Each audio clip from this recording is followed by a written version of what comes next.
आपका क्या सवाल? इरफान अंसारी का एक वीडियो देखा, उसमें उम्मीद नहीं था कि 3.5 लाख वोट लेकर आएंगे जयराम महतो, राहुल गांधी जी से बात करेंगे और उनको कांग्रेस में लेकर आएंगे और तमाम तरह की बातें जो आपको लेकर कहते हैं, इस पर क्या कहना चाहिए? देखिए, हमको तो डाउट है कि उनका राहुल गांधी से बात होता भी है कि नहीं। तो सबसे पहले देखिए, ठीक है, सुनने में आ रहा है कि इरफान दा मंत्रिमंडल संभालने जा रहे हैं, तो पहले उनको बधाई देते हैं और उनको कहेंगे कि थोड़ा सा ये जो कॉमेडी वाला बात करते हैं ना, देखिए इरफान दा नो डाउट उनको लोग इसीलिए फॉलो करके रखे हैं कि दिन भर का तनाव को मुक्त करें उनको सुन। तो उनको बोलेंगे थोड़ा आप सीरियस पर्सन बनिए। अगर आप मंत्रिमंडल में जाने वाले हैं आलम के स्थान पर, तो आपका विषय क्या होगा? अगर आपको नहीं मालूम है तो मैं आपको विषय देता हूँ। आपका सबसे पहला विषय होगा कि जामताड़ा को साइबर क्राइम के धब्बे से मुक्त कराइए, सबसे बड़ा विषय आपका होगा। आपका दूसरा विषय होगा कि जामताड़ा की स्थिति देखिएगा, जामताड़ा के 95% जो पेशेंट होते हैं वो धनबाद आते हैं इलाज करने के लिए, और आप बतौलेबाजी करते हैं। आप रणधीर सिंह के साथ बतौलेबाजी करते हैं, तो कभी भानु प्रताप शाही से, तो कभी निशिकांत दुबे से। ठीक है, कटाक्ष कीजिए, लेकिन जो जेन्युइन समस्या है, जो गंभीर समस्या, उन पे बात कीजिए, उन पे काम कीजिए, उन पे रोड मैप तैयार कीजिए। तो उनको हमारा ये संदेश रहे। आपको टिकट दिलवा रहे हैं, ठीक है, पहले आपका उनका सीट संकट में है, वो हमारे साथ आए। लेकिन आपने समीक्षा किया, कारण आपको क्या लगा?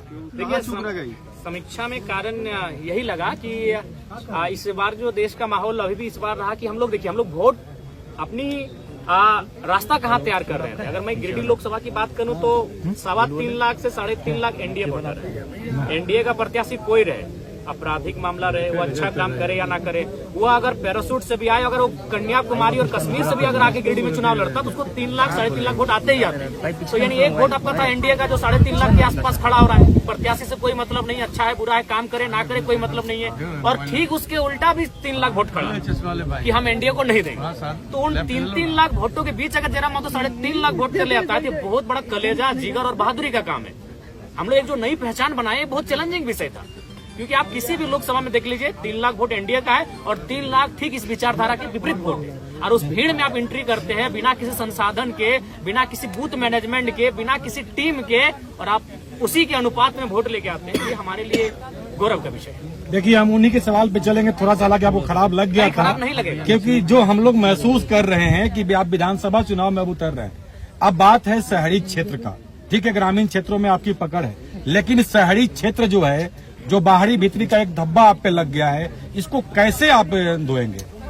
देखिए, एक बात हम स्पष्ट कह रहे हैं, ये लड़ाई बाहरी भीतरी की कब रही? हमने ये कहा कि जिस प्रकार, अच्छी बात बताइए, आज भारतीय जनता पार्टी जिसकी आप बात करते हैं, उड़ीसा में किस आधार पर चुनाव जीता? क्या किसी को आइडिया है?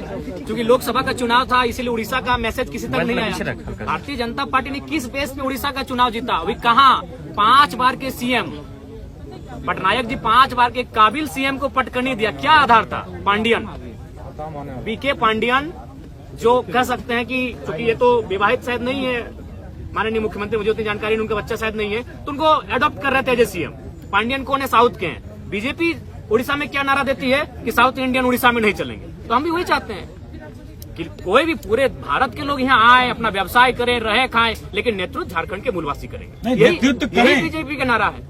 पब्लिक जनता को लेके आप क्या संदेश जनता को हम स्पष्ट करेंगे। बिल्कुल, आप ये जो भाव उत्पन्न हो रहा है, चूंकि हमारे भी लोकसभा में ये आया था कि जयराम जीतेगा तो आपको बस में बैठ के घर जाना होगा, बिल्कुल ये गलत बातें हैं। आप जहां रहते हैं, वहां आप जिस नौकरी को करते हैं, आप जहां लीगली तरीके से रहते हैं, स्वागत है आपका। हमारे लोग भी लगभग 16 से 18 लाख लोग प्रदेशों में रहते हैं, ऐसा नहीं है ये केवल भ्रम है। लेकिन हाँ, नेतृत्व का अवसर इस राज्य के लोगों को मिले, ये सबको स्वीकारना होगा। टाइगर, एक सवाल है, गोमिया विधायक लंबोदर महतो बोल रहे हैं कि आप झारखंड मुक्ति मोर्चा के इशारे पे काम करते हैं। अच्छा, तो झारखंड मुक्ति मोर्चा के इशारे पे काम करते हैं, तो डुमरी में हमको 90,000 वोट कैसे आता? एक पीएचडी वाले व्यक्ति अगर इस प्रकार के बयान दे रहे हैं तो हमको लगता है उचित नहीं है। टुंडी में हमको 60,000 वोट फिर कैसे आ जाता? बेरमो जो महागठबंधन का सीट है, वहाँ हमको 50,000 वोट कैसे आता? तो उपचुनाव में जब कैसे सीट नहीं, हमने स्पष्ट कहा है कि हमारा पहला चुनाव किसी की मौत पे नहीं लड़ेगा। वहाँ स्वर्गीय जगन्नाथ महतो की मृत्यु हुई थी और हम लोग पहला चुनाव शुरुआत किसी की मौत से करें, ये हमारा, चूंकि हम लोग सिद्धांतिक पॉलिटिक्स करेंगे, चुनाव हार जीत से ऊपर। अगर हम लोग को केवल चुनाव ही फोकस होता तो मैं आपको बताना चाहूंगा, एक पार्टी ने तो हमको यहाँ तक कहा था कि अगर आप नहीं लड़ेगा तो देवेंद्र जी को मना दीजिए, आप एक लड़का हमको दे दीजिए चुनाव लड़ने के लिए, हम लोग को प्रत्याशी नहीं मिल रहा है। तो अगर हम लोग को सांसद बनना होता तो आज जयराम महतो के साथ आप नहीं बैठे होते, आज सांसद जयराम महतो के साथ आप बैठे होते, क्योंकि मुझे भी आइडिया है कि किस सीट को कौन निकाल सकता है। दोनों दलों ने हमें सीधा ऑफर दिया था, एकदम सीधा, दिल्ली से डायरेक्ट टेलीफोन था, एक से हमारा 18 मिनट टॉक हुआ था, एक से 4 मिनट 45 सेकंड टॉक हुआ था कि आप लड़िए हमारी और ऐसा नहीं कि आप एक सीट से, क्योंकि हमने नेता नहीं रहे भैया, जनता का आशीर्वाद है, हम लोग जननेता हैं। किसी सीट से चुनाव लड़ने का वादा रखते हैं, 4-5 सीटों से चुनाव लड़ने का वादा रखते हैं। और उन्होंने वही ऑफर दिया था कि आप गिरिडीह से लड़िए, आपका मन हो धनबाद लड़िए, आपका मन हो आप रांची चले आइए। इसी से जुड़ा हुआ सवाल है, कांडे से भी आप नहीं आगे उतारे। आप मर्ज नहीं करेंगे अगर जीतते हैं चुनाव तो? जैसे देखिए, नहीं, हम लोग हाथ जीत से ऊपर की पॉलिटिक्स करने के लिए आए हैं, कोई मर्ज नहीं करेंगे दादा। पोस्ट अलायंस पर जनता के राय के बाद हम लोग सोचेंगे, लेकिन मर्ज कहीं नहीं होगा, क्योंकि हम लोग एक ऐसी पॉलिटिक्स कर रहे हैं कि जहां हम लोग रुकेंगे आने वाली पीढ़ी वहां से स्टार्ट करेगी। देखिए, पहले बात, अभी गिरिडीह अभी भी आप जाके देखिए, आप देवेंद्र दा का जहां कैंपेन वहां जाके देखिए, आज भी लोग अपने घरों में चावल इकट्ठा करके रखे हैं, आज भी लोग अपने घरों में आलू और प्याज इकट्ठा करके रखे हैं। उस विश्वास का कत्ल नहीं होगा दादा। चुनाव हार जाएंगे, क्या होगा? यहाँ जीने के लिए कोई थोड़ी आया है, लेकिन उन भरोसे के साथ उन भरोसे का कत्ल नहीं किया जाएगा। हम लोग सिद्धांतिक पॉलिटिक्स करने आए हैं। बोले तो अगर हमको अपनी महत्वाकांक्षा होती, हम संसद में होते। आज हम संसद में होते, जब 3.5 लाख वोट हम अकेले ला सकते हैं, अपने दम पर ला सकते हैं, तो दोनों पार्टियां हमें टिकट कर रही थी। आराम से एनडीए और यूपीए को चयन करते किसी सीट से और निकल जाते, संसद भवन में कमरा भी मिल जाता और झारखंड की समस्याओं को उस पार्टी से रख देते। लेकिन उस भरोसे का क्या होगा? जो 85 साल की बूढ़ी महिलाएं आज खाना नहीं खा पा रही हैं। हम कई बार उनसे मिलने गए कि अभी चुनाव बहुत है, हम लोग अभी 29 साल के आगे भी चुनाव लड़ेंगे। रो रही हैं, 5-6 साल की बच्चियां रो रही हैं कि नहीं, कैसे हार गए टाइगर। तो उस भरोसे को हम लोग कहीं ना कहीं दरकिनार नहीं कर सकते हैं। सीपी चौधरी को मंत्रिमंडल में जगह नहीं मिला, उसका फैक्टर जयराम महतो को बता रहे हैं। देखिए, उसका फैक्टर वो स्वयं है, इसलिए स्वयं है कि उन्होंने कभी नहीं कहा कि हम लोग उनका मुद्दा क्या होगा। उन्होंने एक ही चीज कहा कि जयराम से ऊपर है राम। और स्वाभाविक है, हम लोग इंसान है, राम जी हमसे ऊपर है, लेकिन क्या भगवान राम के नाम पर चुनाव लड़ना चाहिए? मुद्दे हैं लड़ने के लिए, आप उन मुद्दों पे लड़िए। अब तो मैंने राम को, अल्लाह को दूर रखिए राजनीति से। कब तक इस देश की राजनीति को यूं ही मतलब धार्मिक उन्माद में लोग रखेंगे? हम चाहते हैं कि पढ़े लिखे नौजवान जब आ रहे हैं राजनीति में, तो कम से कम राजनीति को शुद्ध रखें। इनमें उनका स्वयं दोष है। अगर उनकी स्ट्रेटजी होती, अगर वो गाँव जाते हैं तो जयराम आते हैं क्यों रणभूमि में? अगर आज माननीय सांसद महोदय गांव जाते हैं, लोगों के बीच बैठते हैं, तो जयराम महतो क्यों आते हैं? एक 29 साल का लड़का, जिसका अभी तक आज 1 साल हम लोग का पूरा हो रहा है, पार्टी का मैंने निर्माण किया हुआ, 1 साल में यहाँ तक कैसे आता मैडम, बताइए? कहीं ना कहीं उनकी खामियां हैं, उनको बोलिए। और साथ ही साथ सबको संदेश देंगे कि आपका जो पॉलिटिक्स करने का तरीका है उसको भी बदलिए। आप जनता से कटे हैं, आप में और जनता में अंतर है। आपका महल 18वें तल्ला पर है और जनता आज झुग्गी झोपड़ी में रहती है।